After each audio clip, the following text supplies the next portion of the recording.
The Firth of Clyde, 1990. For centuries, its waters have been a lifeblood, a provider for the resilient communities that hug its shores. Fishing, a demanding and often perilous profession, was not just a job here, it was a heritage, a way of life passed down through generations. And among the many vessels that plied these rich fishing grounds was the Antares, a sturdy trawler, unremarkable in its appearance, yet deeply embedded in the rhythm of its home port of Carradale. On board were 4 men, all experienced, all bound by the silent camaraderie of the sea, their lives intertwined with the ebb and flow of the tides. Skipper Jamie John McNeil, aged 43, was a seasoned fisherman, respected by his peers. Alongside him were his cousin, Jim McNeil, 27, West African deckhand, Laurent Lamantra, 22, and the youngest, 17-year-old Duncan McFarlane, eager to make his mark. Each morning, before the sun had fully chased away the night, they would cast off, heading into the vast, unpredictable expanse of the Clyde, their hopes tied to the promise of a good catch. But the seas around Scotland, particularly the Firth of Clyde, held more than just fish. They were also the clandestine playground for a different kind of hunter, the silent, formidable submarines of the Royal Navy.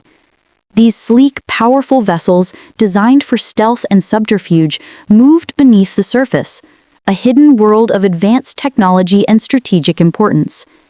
Their presence was a known, if often unspoken fact of life for the fishermen, a low rumble beneath the surface of their daily routines. Rarely did these two worlds, the ancient pursuit of fish and the cutting-edge theater of naval warfare, ever overtly collide. Until November 3, 1990. It was a Saturday. The air was crisp, the sea calm, a perfect day for fishing. The Antares had set out from Carradale, its crew anticipating a routine day, another haul of prawns from the seabed. They were in an area known as the Arran Trench, a productive fishing ground nestled between the Isle of Arran and the mainland, a place where the seabed dropped away significantly, forming deep channels. As the morning wore on, the crew settled into their familiar rhythm.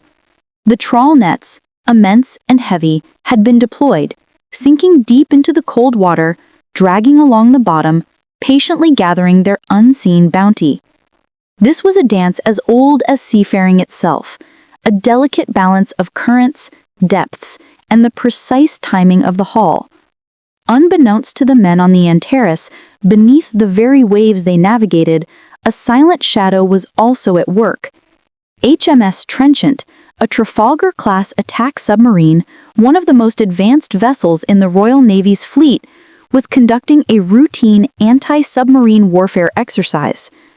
These exercises were critical for maintaining operational readiness, simulating real-world conflict scenarios. On board, a highly trained crew operated in a world of sonar pings and tactical displays, their mission to remain undetected while tracking a simulated enemy or perhaps even another friendly submarine. The Trenchant was a titan of the deep, weighing over 5,000 tons, stretching 85 meters long. Its presence was meant to be a secret, its movements unseen, unheard. But on this fateful day, the delicate ballet of 2 very different maritime worlds was about to go tragically wrong. The exact sequence of events leading up to the disaster would later become the subject of intense scrutiny and agonizing debate. But what is clear is that at approximately 10:30 a.m., a sudden, catastrophic event unfolded on the Antares. Without warning, the fishing trawler was violently pulled astern, its bow dipping sharply, its stern rising out of the water. Imagine the sheer, raw terror of that moment. The boat, a familiar and stable platform, suddenly transforming into a death trap, twisted and dragged by an unseen immense force. The men would have had precious seconds, if that, to comprehend what was happening. The trawl warps, the heavy steel cables connecting the net to the boat, were under immense tension. Far below, it is believed, one of these warps snagged on the hull or propeller of the submerged HMS Trenchant. For a vessel like Antares, approximately 13 meters long, a sudden powerful drag from a submarine many times its size would be devastating. The outcome was swift and brutal. The Antares was dragged backwards, capsizing almost instantly, its hull ripped open by the strain. Water poured in, overwhelming every compartment. The boat, along with its crew, disappeared beneath the waves in a matter of minutes, swallowed by the cold, dark waters of the Firth of Clyde. The alarm was raised quickly. Other fishing boats in the vicinity, having witnessed the sudden disappearance or noticed the Antares' distress, immediately began a search. The sea, moments before calm, now held a terrifying secret. Rescue services, including the Royal Navy's own search and rescue helicopters, were scrambled. But as the hours stretched on, hope dwindled. Replaced by the grim reality, the wreckage of the Antares was located on the seabed, lying at a depth of 75 meters. Initial surveys revealed the extent of the damage. The boat was inverted, badly broken. And tragically, all 4 men on board, Jamie John McNeil, Jim McNeil, Laurent Lemaitre, and Duncan McFarlane, were lost. Their bodies were later recovered from the submerged wheelhouse, a testament to the sudden and violent nature of their end. The news sent shockwaves through the close-knit community of Carradale and across Scotland. 4 lives extinguished in an instant, a fishing vessel gone without a trace, seemingly swallowed by the sea. But the questions began immediately. Fishing trawlers, while facing inherent dangers, do not simply vanish without a clear explanation. The scale of the damage to the Antares suggested an impact of immense force, far beyond what could be attributed to a simple navigational error or equipment failure. Suspicion, initially a quiet murmur, began to grow louder. There was a lurking presence in these waters that few spoke about, but everyone knew existed. The silent hunters. As investigations commenced, the spotlight inevitably turned to the Royal Navy. They initially denied any involvement, a standard procedure when an incident occurred during covert operations. The families of the lost men, already grappling with unimaginable grief, now faced an impenetrable wall of official silence and evasiveness. It was a cruel additional burden, exacerbating their pain and fueling their determination to uncover the truth. The pressure mounted from the public, the media, and political figures. Calls for a full and transparent inquiry became impossible to ignore. The truth, however unpalatable, had to emerge from the depths. Crucial evidence would eventually be recovered from the seabed. Divers examining the wreck of the Antares made a chilling discovery. A section of rope and trawl warp, severely abraded and cut in a manner consistent with contact with a large, fast-moving object. More significantly, a piece of wire, undeniably a component of a submarine's towed array sonar, was found entangled in the Antares' trawl gear. This was the irrefutable link. This was the smoking gun. The Royal Navy could no longer maintain its silence.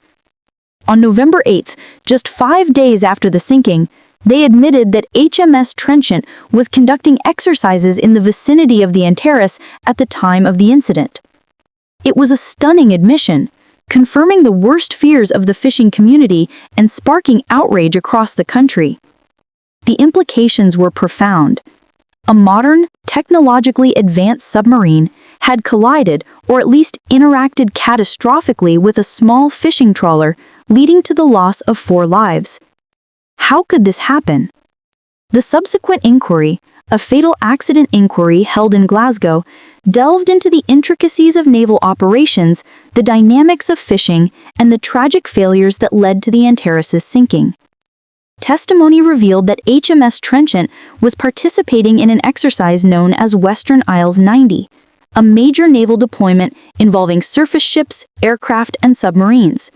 Its mission was to track another submarine, HMS Opossum, in a simulated combat scenario. Submarines like the Trenchant are equipped with sophisticated sonar systems designed to detect objects both large and small. Yet it became clear that the Antares was either not detected, or if detected, its presence was not fully appreciated or acted upon in time.